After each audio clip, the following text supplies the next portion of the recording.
without a doubt, the most feared and the most dangerous drug lord in all of Mexico.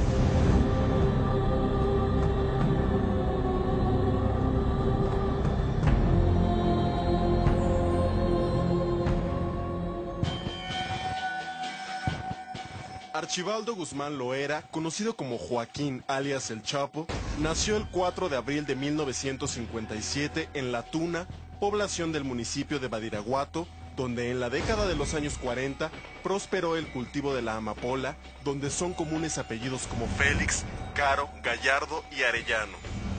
Un narco al viejo estilo, forjado en la violencia, encubrado a punta de crímenes, un exladrón de automóviles, que se mostró dispuesto a todo con tal de ganar la confianza del poderoso Miguel Ángel Félix Gallardo. Como los gatos, el Chapo cae siempre parado. En la década de los años 80, estuvo sujeto a proceso por delitos contra la salud, debido a sus nexos con la banda de Félix Gallardo, pero fue absuelto, según el juez, por falta de elementos. Al Chapo Guzmán jamás le fue dictada una sentencia por narcotráfico. Las penas que purgaba en el penal de alta seguridad de Puente Grande eran por cohecho y asociación delictuosa. Una sentencia de 20 años y 9 meses. El homicidio de Enrique Camarena Salazar, ocurrido en 1985, hunde a Caro Quintero, Ernesto Fonseca y Miguel Ángel Félix Gallardo, entonces principales y visibles cabezas del narco. Hay versiones de que Miguel Ángel Félix Gallardo convocó a una reunión cuando se encontraba encarcelado en Guadalajara para distribuir territorios, ajustar rutas y evitar lo inevitable, enfrentamientos entre quienes fueron sus subalternos. Francisco Javier, Benjamín Ramón y Javier Arellano Félix desde entonces tomaron posiciones en Tijuana, Mexicali y Nogales. En el territorio del Chapo Guzmán y su socio, Héctor Luis El Güero Palma, según sus propias declaraciones, el Chapo dice haberse enemistado con los Arellano porque mandaron matar a su compadre Armando López, a quien quería como un hermano. Al Chapo nunca le tembló la mano. Se le relaciona con el homicidio de 9 personas ocurrido el 15 de abril de 1993 y con el asesinato de Rodolfo Álvarez Farber, ex procurador de Sinaloa, asesinado en el Parque Hundido de la Ciudad de México solo unos días después, el 28 de abril de 1993. El Chapo Guzmán fue detenido en 1991 en la Ciudad de México, pero como los gatos, siempre cae parado. Su inmediata libertad le costó $50,000 y a Santiago Tapia, entonces secretario de Protección y Vialidad, años después la cárcel y el desprestigio. En los primeros días de noviembre de 1992, la guerra por el control de las rutas y territorios en el noroccidente de México estaba en su apogeo. Según el Chapo, sicarios de los Arellano Félix trataron de asesinarlo en la avenida Mariano Otero en la ciudad de Guadalajara. Días después, el 8 de noviembre, un comando de hombres del Chapo Guzmán tomó a sangre y fuego la discoteca Cristín de Puerto Vallarta. Buscaban a los Arellano Félix, quienes lograron huir ilesos. Pero el Chapo volvió a caer parado. En el juzgado noveno del Distrito Federal fue absuelto, según el juez, al no encontrarse elementos suficientes para probar su participación en el tiroteo de la discoteca Cristín. Joaquín Guzmán Loera saltó a la fama, cuando según la versión oficial, un grupo de gatilleros contratados por los Arellano Félix lo confundieron con el cardenal Juan Jesús Posadas Ocampo el 24 de mayo de 1993 en el aeropuerto de la ciudad de Guadalajara. El 7 de junio de 1993 fue detenido, según distintas versiones, en territorio guatemalteco y después entregado a las autoridades mexicanas. Pero el Chapo Guzmán siempre cae parado. Existen versiones de que en Almoloya pagó mucho dinero por fugarse. Su plan era huir por el área de basura, escondido en los contenedores o en una camioneta cargada de ropa sucia. Todo estaba listo. El Chapo se fugaría de la prisión de alta seguridad de Almoloya en noviembre de 1997, pero se dice que fue descubierto y trasladado al penal de Puente Grande. El Chapo Guzmán se fugó un mes después del homicidio del ex subdirector del penal de alta seguridad, Juan Castillo Alonso, y al día siguiente de que la Suprema Corte de Justicia emitiera una resolución donde procedía a la extradición de presuntos delincuentes mexicanos a Estados Unidos. $2 millones y una amplia red de corrupción le abrieron las puertas del penal de alta seguridad de Puente Grande.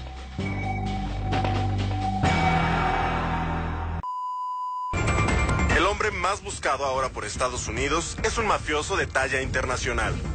Es mexicano, se llama Joaquín Guzmán Loera y se le conoce en el mundo de la droga como el Chapo Guzmán. Su actividad delictiva ha traspasado las fronteras. Sus aliados comienzan en México y terminan en el Cono Sur. Hace 8 meses utilizó una nueva identidad y con ella se trasladó a Buenos Aires, Argentina. Su esposa y su hijastra lo acompañarían en la nueva aventura, siempre con la intención de buscar nuevas rutas y más aliados para el trasiego de estupefacientes. Es un hecho. El Chapo vivió en la capital bonaerense durante 8 meses y hasta marzo de este año. Fuentes oficiales así lo han revelado recientemente en las agencias de noticias argentinas. Aunque la investigación no revela muchos detalles de la estadía del narcotraficante mexicano en Argentina, se sabe que durante su paso por el Cono Sur, es posible que haya instalado un nuevo centro de producción de drogas sintéticas. Los pasos del Chapo en Argentina han dejado huella en Buenos Aires, Córdoba y Santa Fe. Los investigadores calculan que Guzmán Loera habría estrechado sus lazos con los laboratorios de droga instalados en las afueras de las grandes ciudades. Esto con el fin de minimizar una probable intromisión de narcos colombianos en la Argentina. Las autoridades creen que la estadía en Argentina le sirvió a Guzmán para tender una red para trasladar droga desde Argentina hacia Europa y los Estados Unidos.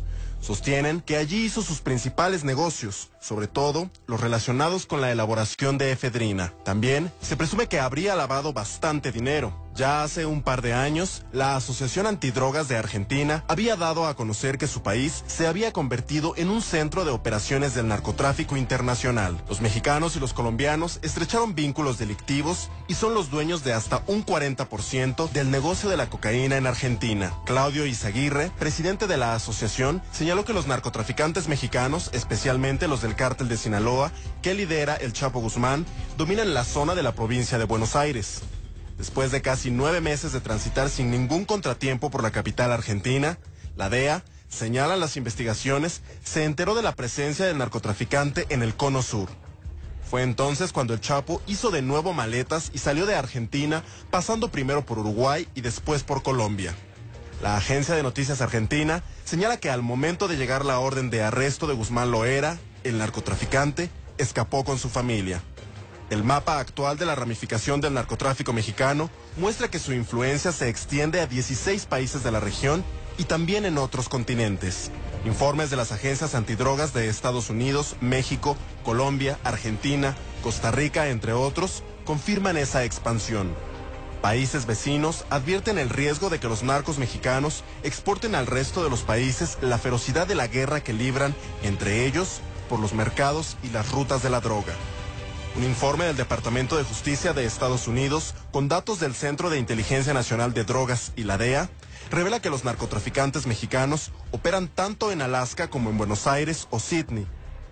La presencia del Chapo en Argentina coincide con algunas versiones que aseguran que el cártel de Sinaloa ha invertido millones de pesos en operaciones argentinas. No solo aparecen rastros de nuevas rutas para el tráfico de droga, sino grandes empresas fantasmas expertas en lavar dinero. No se sabe cómo hizo Joaquín Guzmán para subirse en un avión comercial de México a Buenos Aires sin ningún contratiempo. Tampoco cómo lo volvió a hacer 2 días antes de ser ubicado por la DEA en Argentina.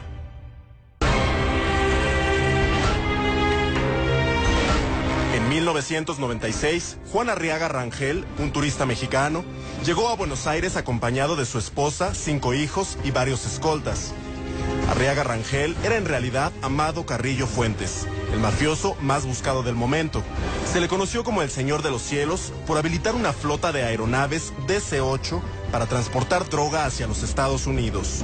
En 1999, la Interpol México y la Aduana de Estados Unidos arrojaron resultados reveladores. El cártel de Juárez había lavado más de $40 millones a través de la financiera Mercado Abierto. Quien dirigía la compañía argentina era el inversionista Aldo Ducler, exfuncionario de la dictadura militar, asesor del exgobernador de Tucumán y del excantante Ramón Palito Ortega.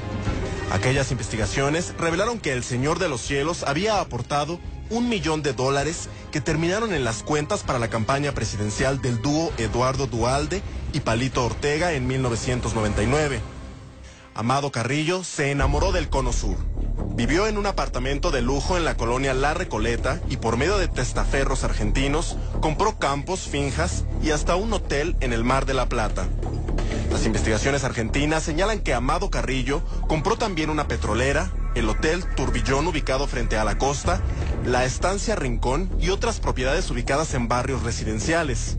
El cártel de Juárez habría realizado operaciones de lavado de dinero por 12 millones de dólares solo en Argentina. Para la agencia antidrogas estadounidense, la DEA, no hay duda. Joaquín El Chapo Guzmán es el nuevo padrino del mundo de las drogas. O por lo menos, eso es lo que asegura Forbes. Según la revista, un alto funcionario de la DEA, de quien nunca reveló su identidad, confió que El Chapo es el nuevo mandamás en el mundo criminal. El funcionario misterioso asegura que Joaquín Guzmán es más poderoso incluso que el Pablo Escobar de la Colombia de los 80s.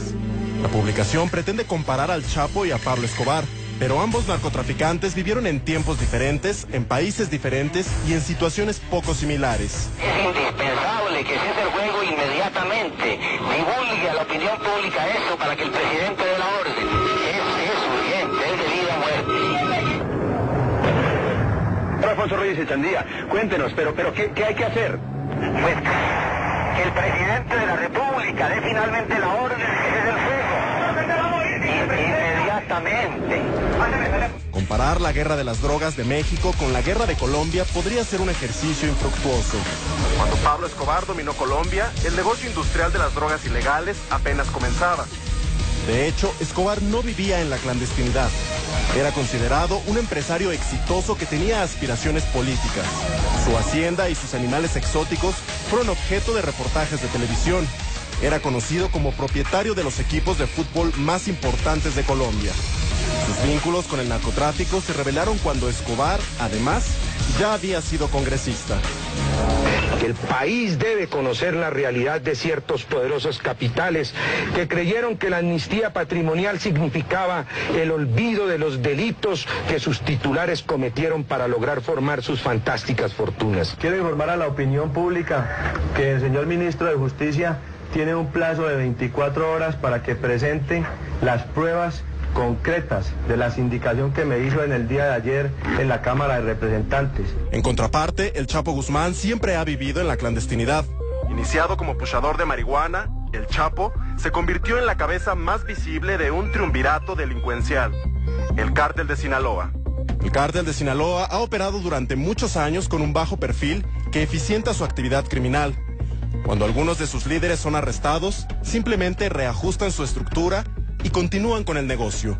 En cambio, cuando las actividades criminales de Escobar fueron descubiertas, presionó directamente al aparato político colombiano. Escobar tenía una influencia en el Congreso que para muchos era conocida y pública. Impulsó incluso una reforma a la Constitución colombiana para evitar ser extraditado.